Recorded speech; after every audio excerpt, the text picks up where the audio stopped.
하나님의 은혜와 평강이 여러분과 함께하기를 축복합니다. 특별히 오늘은 하나님이 기뻐하시는 가정이라는 제목으로 말씀을 함께 나누고자 합니다. 설 명절이 있고 또 연휴 기간이기 때문에 어떤 말씀을 전할까 미리 준비하고 기도하다가 참 우리가 가족과 함께 모이고 또 친척과 함께 모이고 또 이웃과 그 어느 때보다도 또 함께하는 그러한 시간인데 과연 우리의 가정은 행복할까? 이러한 생각을 해보게 되었습니다. 원래 하나님께서 가정을 만들 때에는 가정에서 가장 행복하게 살 수 있도록 우리에게 허락해 주신 것 아닙니까? 그런데 저의 가정과 오늘 시대의 삶을 가만히 살펴보니까 정말로 가족이 행복할까? 자신 있게 말할 수 있는 가정이 몇 가정이나 될까? 이런 생각을 해보았습니다. 식사를 하는데 제가 충격 먹은 것은 대화를 해야 하는데 대화가 안 이루어지고 핸드폰을 서로가 보고 있더라고요. 제가 충격을 되게 먹었습니다. 아, 그렇구나. 저는 우리 가정이 다 생각이 통일된 줄 알았어요. 그런데 대화를 나눠보니까 생각이 다 달라요. 아, 같은 집에 살고 있지만 생각도 다르구나. 원래 하나님께서 가정에서는 여러분 정말로 서로 소통하면서 행복하게 살길 원하셨는데 과연 그러한 가정을 이루고 있는가? 이러한 의구심을 한번 갖게 되었습니다. 여러분의 가정은 어떻습니까? 이 가정이라는 우리나라 말에 다른 언어가 있는데 그게 뭐냐? 식구라는 뜻이 있어요. 식구. 이 식구라는 것은 같은 집에서 끼니를 같이 먹는다. 그래서 식구라고 이야기를 합니다. 한 지붕 밑에 살고 있지만은 식사는 같이 하고 있지만은 진짜 우리가 소통하고 있는가? 정말로 행복하고 있는가? 이거는 자신 있게 말할 수 있는 사람이 별로 없어요. 그래서 오늘 에베소 교회에 전해진 이 가정 복음에 대해서 함께 다시 한번 생각하면서 우리의 가정이 하나님이 원래 창조한 목적대로 회복되기를 간절히 바라는 거예요. 저는 여러분의 가정이 정말로 창조하신 그 목적대로 회복되기를 축복합니다. 하나님께서 천지를 창조하시고 제6일 날 여러분 하나님의 형상대로 지음받은 아담과 하와를 만드셨죠. 그리고 서로 연합하게 하셨죠. 그래서 외로움을 해결해 주시고 서로 부부가 행복하게 살게 하셨습니다. 그런데 그 행복이 과연 이루어지느냐? 얼마 안 가서 서로 아담과 하와가 서로 핑계대면서 쟤 때문에 그랬다고 쟤 때문에 그랬다고 서로 갈등을 띠고 싸우잖아요. 가정이 깨졌어요. 그런데 그 깨진 모습이 오늘날 그대로 이루어지고 있다는 겁니다. 그래서 이것을 회복하기 위해서 예수님이 오셔서 교회를 만든 거예요. 원래 가정이 안 깨졌다면 교회는 존재할 이유가 없는 거예요. 그래서 하나님께서는 맨 먼저 창조의 하이라이트가 뭐냐? 가정이 되겠죠. 그래서 가정을 통해서 다시 한번 하나님의 형상대로 지음받은 인간이 서로 사랑하면서 행복하게 살기 원하고 있음을 우리가 발견하게 되는 것입니다. 그러면 오늘 하나님의 마음이 너무너무 아프고 있는데 오늘 우리의 현실도 마찬가지가 되겠죠. 그래서 사도 바울은 에베소 교회에 복음을 전하고 나서 다시 한번 이 서신서를 보내면서 이렇게 권면을 하고 있어요. 에베소 4장 24절인데 같이 한번 읽겠습니다. 하나님을 따라 의와 진리의 거룩함으로 지으심을 받은 새 사람을 입으라. 아멘. 그러니까 예수 안 믿는 사람한테 전한 서신서는 아니에요. 예수 믿는 사람들이에요. 그리고 복음을 들은 사람들이에요. 그러면 예수님을 영접한 사람, 복음을 들은 사람은 하나님의 형상을 회복해야 된다는 거예요. 그리고 새 사람이 되어야 된다는 거예요. 의와 진리의 거룩함으로 옷을 입었다라는 거예요. 여러분이 아침에 일어나서 새 옷을 입었듯이 우리가 예전 생활을 벗어버리고 그리스도의 의의 옷, 거룩한 옷을 입었다라는 거예요. 이제는 우리 안에 예수님이 계시다라는 거예요. 그러므로 우리는 예수님이 바꿔준다라는 거예요. 여러분 믿으시길 축복합니다. 우리 안에 예수님 모시면 우리는 의와 거룩함으로 바뀌어가는 거예요. 새 사람으로 바뀌어가는 거예요. 그리스도인들은 변화되는 사람이에요. 그리스도는 신인류예요. 그리스도인들은 새로운 피조물이에요. 그렇기 때문에 새 생활할 수 있다는 거예요. 우리의 가정이 깨어졌어도. 우리가 서로 갈등과 상처와 서로 다른 생각을 가지고 대립되어 있어도 예수님을 모신 가정은 예수님 안에서 행복할 수 있다는 거예요. 예수님 안에서 변화될 수 있다는 거예요. 예수님 안에서 새 가정을 이룰 수 있다라고 지금 사도 바울은 이야기하는 내용을 우리에게 가르쳐주고 있습니다. 그러면서 바울은 이렇게 이야기합니다. 이 복음은 개인에게서 끝나지 않는다. 개인만 바꾸는 것이 아니라 가정을 바꾼다라고 이야기를 하죠. 그래서 이 복음 중에 복음은 여러분, 우리가 이 가정에 관계됐을 때 사도행전 16장 31절이죠. 다 아시죠? 같이 합시다.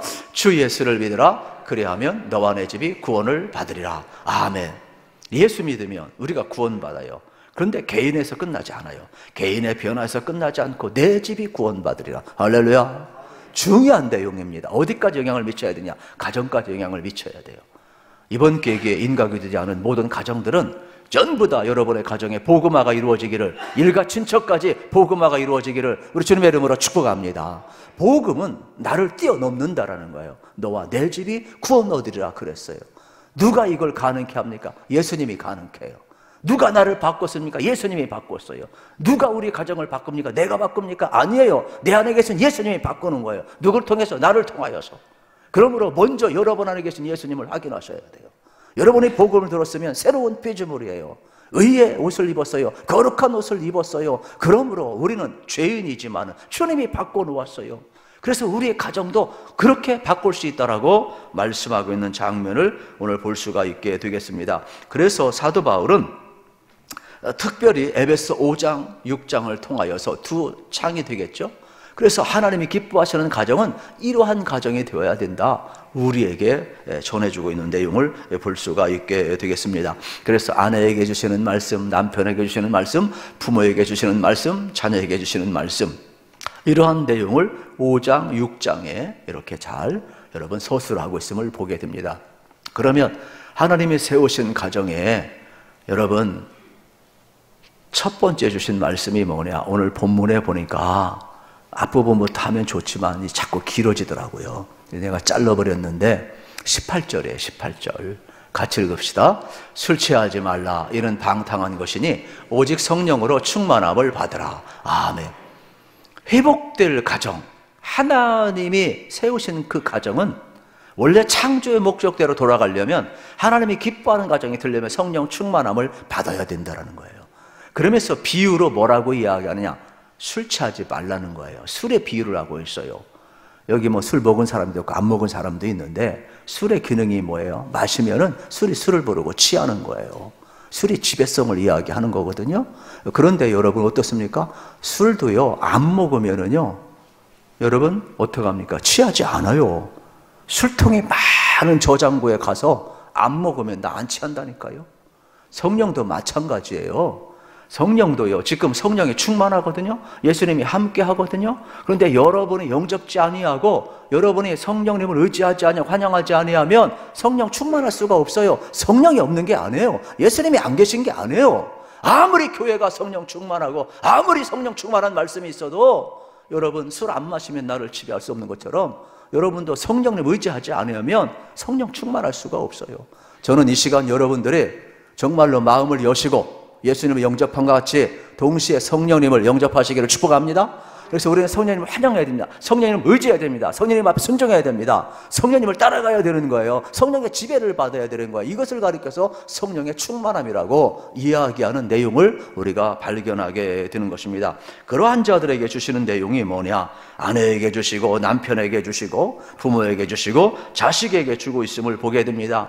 그래서 서로 뭐라고 이야기합니다. 아내여 남편에게 복종하라. 남편이 아내를 그리스도께서 교회를 사랑같이 사랑하라. 자녀여 부모에게 순종하고 공경하라. 이렇게 이야기하고 있어요. 이 모든 것이 어느 때 가능하냐? 사람이 사람 앞에 여러분 순종하고 복종하는 일에 쉽습니까? 어려워요.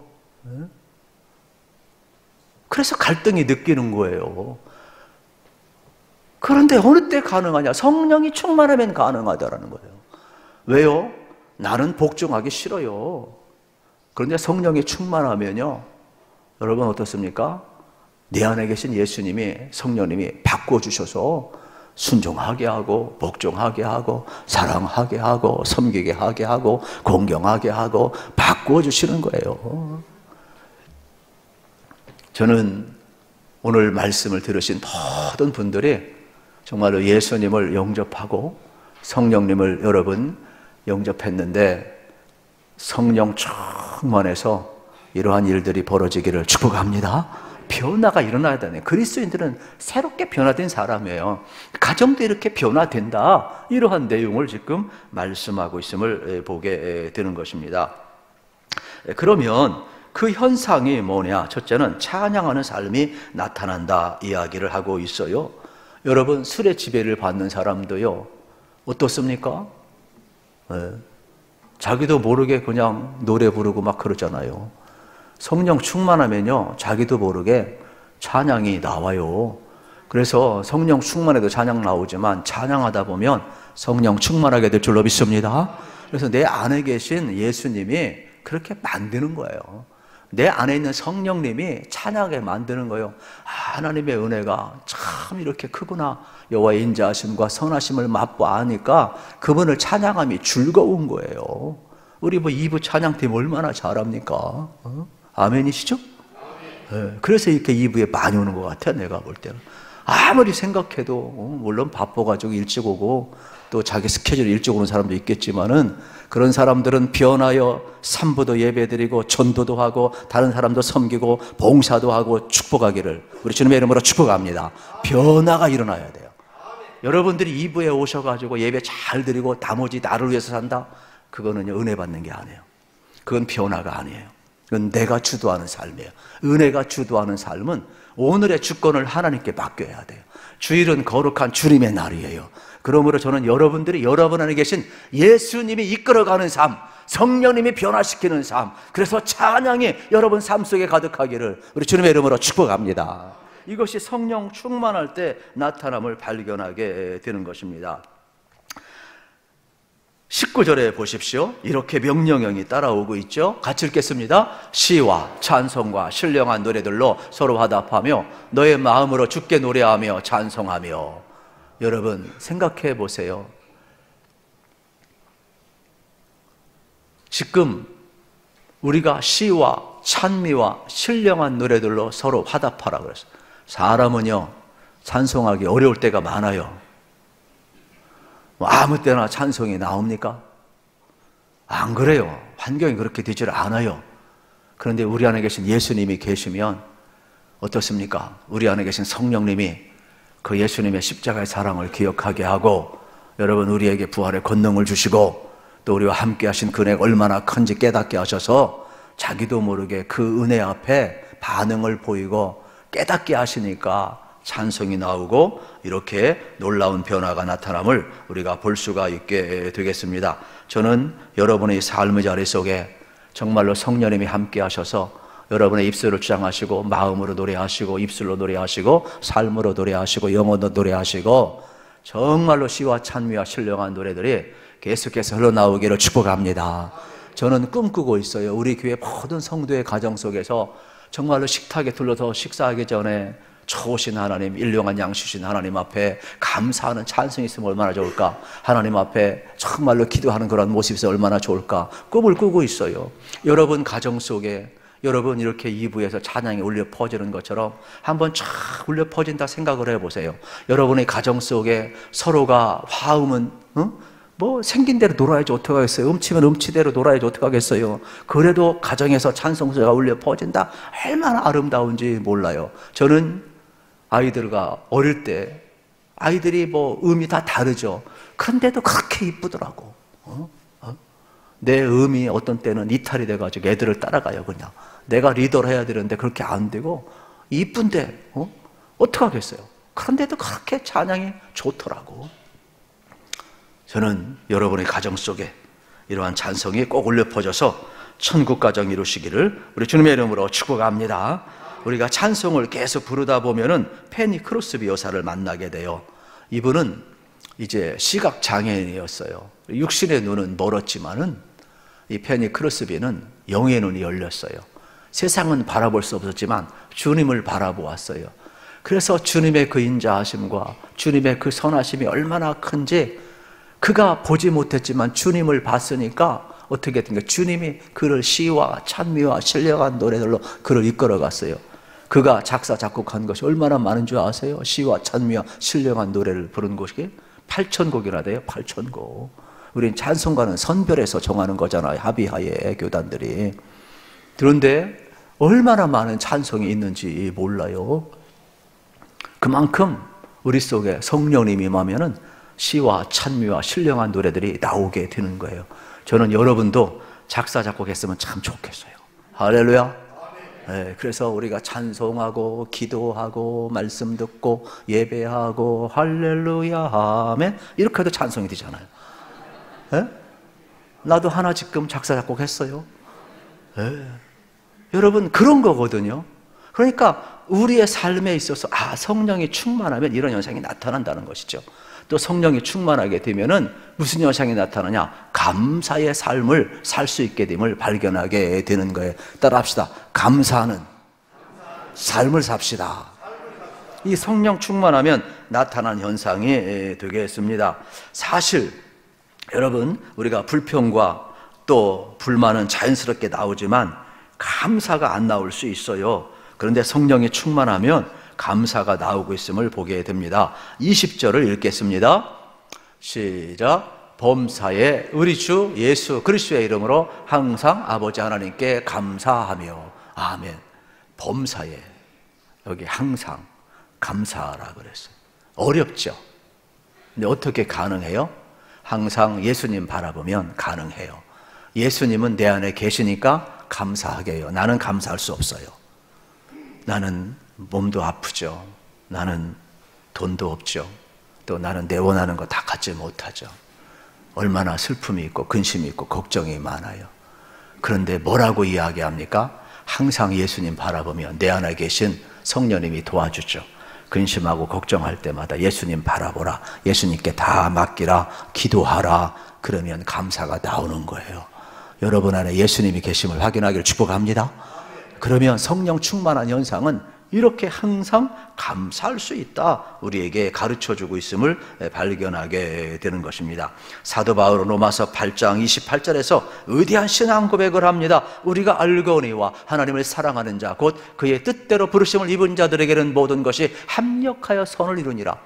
저는 그래서 이 롬파 리파를 대단히 좋아해요. 여기 아닙니다. 저는 그래서 암송할 때 그렇게 암송해요. 롬파리파. 로마서 8장 28절 우리가 알거니와 하나님의 뜻대로 보시고 입은 자들에게 모든 것이 협력하여 선을 이루니라. 할렐루야. 이거 믿으셔야 돼요. 바울이 얼마나 힘들었어요. 여러분 생각해 보세요. 복음을 전하면서 복을 받아야 되는데 자기 육체 눈에 가시가 있어요. 사람들이 뭐라고 그랬겠어요? 남은 안수에서 고쳐주었어요. 그런데 자기는 아파요. 예수를 전하는데 복은 고사하고 어땠어요? 오해도 받고 감옥에 갇히기도 하고 매도 맞고 나중에 순교까지 하는데 뭘 감사할 게 뭐가 있겠어요? 근데 바울은 다 내 안에 예수님이 계시니까 내게 이러한 고난도 허락했다면 다 하나님 협력해 선을 이룰 것이다. 믿은 거죠. 협력해 선을 이루셔요. 지금은 나는 이해하지 못하지만은 고난이 필요한 거예요. 그러면 어떻습니까? 마치 태풍은 바다도 뒤집고 세상도 다 뒤집는 것 같지만은 바닷물을 정화시키는 기능이 있는 것처럼 고난 속에 우리가 주의 윤례를 배우고 고난 속에서 주님을 만나게 되고 고난 속에서 내가 더 정결해지고 단순해져서 하나님을 찾게 되는 거예요. 다 협력해서 서로 이루시는 거예요. 그러므로 여러분들 잊지 마세요. 여러분 안에 누가 계셔요? 예수님이 계셔요. 여러분 누가 계셔요? 성령님이 계셔요. 그러면 우리는 고백하게 되는 거예요. 협력해서 선을 이룬다. 그러니까 감사가 되는 거예요. 누가 감사하게 만들어요? 내 안에 계신 성령님이 감사하게 만드는 것을 우리는 발견하게 되는 것입니다. 오래전에 소록도 섬을 간 적이 있습니다. 참 두렵고 떨린 마음으로 갔지만 저의 선입견이 완전히 깨지더라고요. 얼마나 소록도가 아름다운지 몰라요. 궁금하시면 갔다 오세요. 좀 멀지만은 버려진 땅, 한센스병 환자들이 있는데 얼마나 그것이 아름답게 바뀌었는지 몰라요. 저도 같이 예배하고 참 악수하자고 하는데 마음 한구석에서는 약간 거부감이 있지만 또 목사인데 악수 안 하면 안 되잖아요. 악수도 하고 또 같이 사진도 찍고 또 같이 거기에 또 이제 견학도 하고 그러면서 또 거기 인도하시는 전사님의 또 설명도 듣고 또 세워진 여러 교회도 이렇게 보고 또 그들이 어떻게 신앙생활하고 그들이 어떻게 바뀌었는가 육신으로는 버림받고 어떻게 보면 이 한세성의 환자는 몸이 다 문드러지는 것 아니겠습니까? 정상인은 아니지요. 그런데 어떻게 버려진 땅, 버려진 사람들이 이렇게 이곳을 아름답게 가꿀 수 있었을까? 어떻게 변화되었을까? 되게 궁금하지 않습니까? 그들 안에 예수님이 들어갔는데요. 사람을 바꿔놓고 여러분 그 섬을 바꿔놓았더라고요. 그러면서 여러 가지 이야기를 많이 하는데 참 이제 감명 깊은 것은 뭐냐면 이제 갑자기 우리를 인도했던 그 천전사님이 그런 이야기를 해요. 여러분 시간 좀 잠깐 내셔서 이 소록도가 이렇게 바뀐 이유, 아름다운 섬으로 바뀐 이유를 알고 싶습니까? 예, 다 알고 싶습니다. 그러면 잠깐 옆에 섬을 갑시다. 지라도라는 섬이 있는데 잠깐만 갔다 오면 됩니다. 아, 우리 바빠서 올라가야 되는데요. 아니에요. 조금만 시간 내면 됩니다. 울며 겨자 맺기식으로 우리가 그분의 도전 앞에 응답을 하게 되었어요. 그런데 어디로 데리고 가는 줄 알았더니 데리고 가는 게 아니라 갑자기 하박국 3장 17절, 18절을 펴는 거예요. 그러면서 우리 같이 한번 읽읍시다 이러는 거예요. 우리도 같이 한번 읽읍시다. 시작. 비록 무화과 나무가 무성하지 못하며 포도나무에 열매가 없으며 감람나무에 수출이 없으며 밭에 먹을 것이 없으며 우리의 양이 없으며 외양간에 소가 없을지라도 나는 여호와로 말미암아 즐거워하며 나의 구원의 하나님으로 말미암아 기뻐하리로다. 아멘. 그러면서 이야기합니다. 소록도가 버려진 땅이지만 왜 이토록 아름다운 섬으로 바뀐 줄 아십니까? 그러면서 이 하박국을 설명을 하는 거예요. 하박국 선지자는 뭐라고 고백을 했습니까? 무화과 열매가 없고 포도의 열매가 없고 여러분 논밭에 식물이 없고 외양간에 소와 양이 없을지라도 우리도 똑같다라는 거예요. 가족에게 버림을 받았을지라도 다시 나를 찾아오지 않는다 할지라도 경제적으로 어려움이 있다 할지라도 내가 고향으로 다시 돌아갈 수 없을지라도 하박국 선자는 뭐라고 그랬어요? 나는 여호와로 인하여 기뻐하고 감사하리로다. 어느 때 감사해요? 여호와로 인하여. 여러분 우리 안에 여러분 똑같아 예수님을 모시고 성령님을 모시면 내게 여러분 오늘날로 표현하면 경제적인 어려움이 있어도 내가 예수를 잘 믿어도 내 뜻대로 되지 않아도 또 심지어 우리 가족 속에 아픔이 있다 할지라도 여러분 어떻습니까? 세상에 수많은 회오리 바람이 쳐서 내 삶을 흔든다 할지라도 이 찌라도의 섬에서 내 안에 계신 여호와 나는 여호와를 인하여 감사하며 기뻐하리다. 하나님을 사랑하고 여러분 하나님의 그 선하심을 맛보한 사람들이 감사를 터져내는 거예요.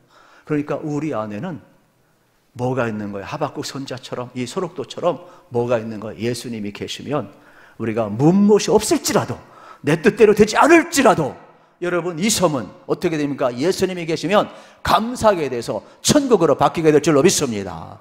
오늘 우리의 인생이 그런 겁니다. 아, 내 안에 예수님이 계셔야 되겠구나.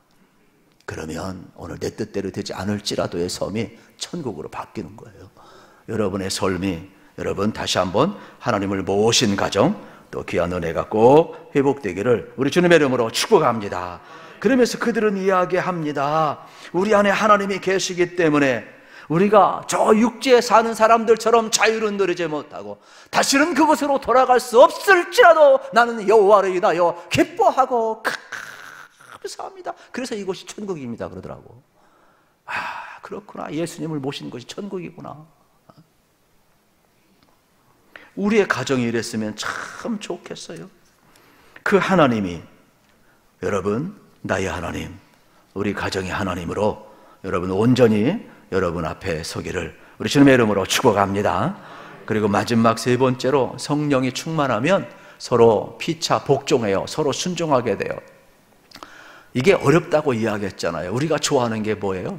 아내들이요 남편에게 복종하라. 남편들이 제일 좋아하죠. 여성들은 속에서 좀 불편할 거예요. 그런데 불편할 필요가 없어요. 오늘 성경에 보게 되면 뭐라고 했어요? 서로 피차 복종할지니라. 따라합시다. 피차 순종하고 복종합시다.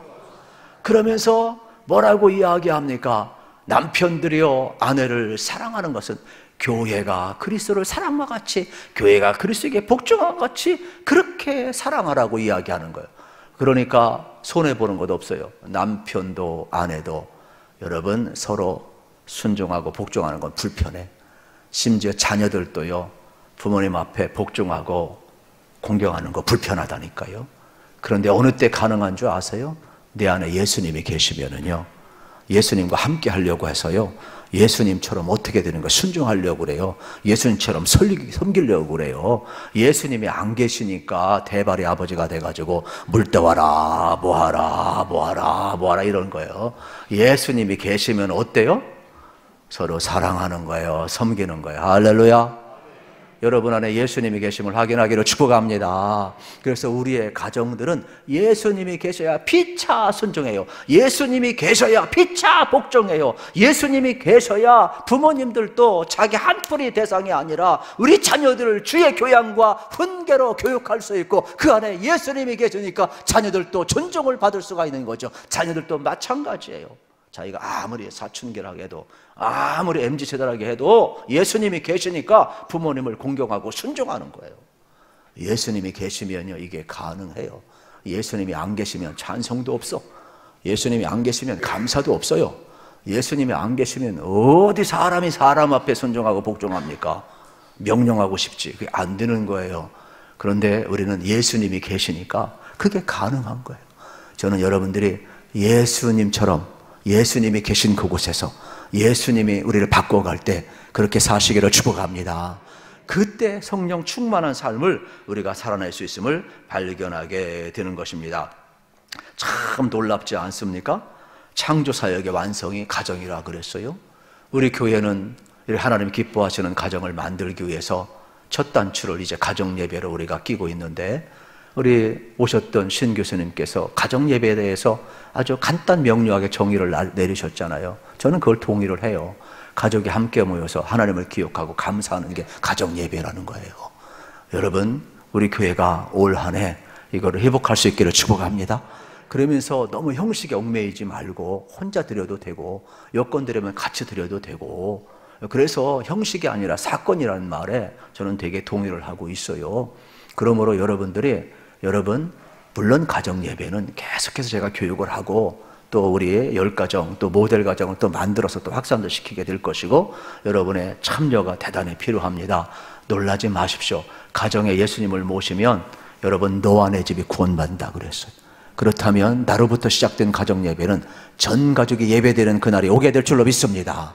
여러분, 찬송으로 시작한 가정 예배는 기도까지 더하게 된 날이 올 것이고, 말씀까지 더해지는 날이 오게 될 것이고, 봉헌까지 더해지는 날이 올 것이고, 우리 교회 부목사님 가운데는요, 예배 시간에 가정 예배를 드리는데 자녀들하고 한 달에 한 번씩 봉헌까지 한대요. 하나님 앞에 바친대요. 내가 나보다 낫다 그랬어요.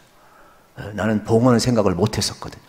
예배만 생각했었는데 아주 신실한 가정이 있더라고. 우리의 삶의 자리가 그런 자리가 됐으면 참 좋겠어요. 그게 어느 때 가능해요? 성령이 우리 안에 계시면 가능한 거예요. 그때 뭐가 나와요? 성령 충만하니까 가정 예배를 통하여서 주님이 주인 되시니까 주님이 말씀하게 되는 것이고, 그러면 부모의 잔소리가 사라지게 될 것이고, 걱정 근심이 사라지게 될 것이고, 미움이 사라지게 될 것이고, 우리 인생이 바뀌게 될 것이고, 여러분 어떻게 됩니까? 여러분의 가정 속에 성령님의 운행하심이 나타나서 새로운 역사가 나타날 줄로 믿으시기를 축복합니다. 그래서 우리의 가정은 예수님을 모신 가정, 찬양이 넘쳐나는 가정, 감사가 넘쳐나는 가정, 주님처럼 피차서로 순종하고 복종하여서 여러분 하나님의 영광이 드러나는 귀한 가정으로 다시 한번 쓰시기를 우리 주님의 이름으로 축복합니다.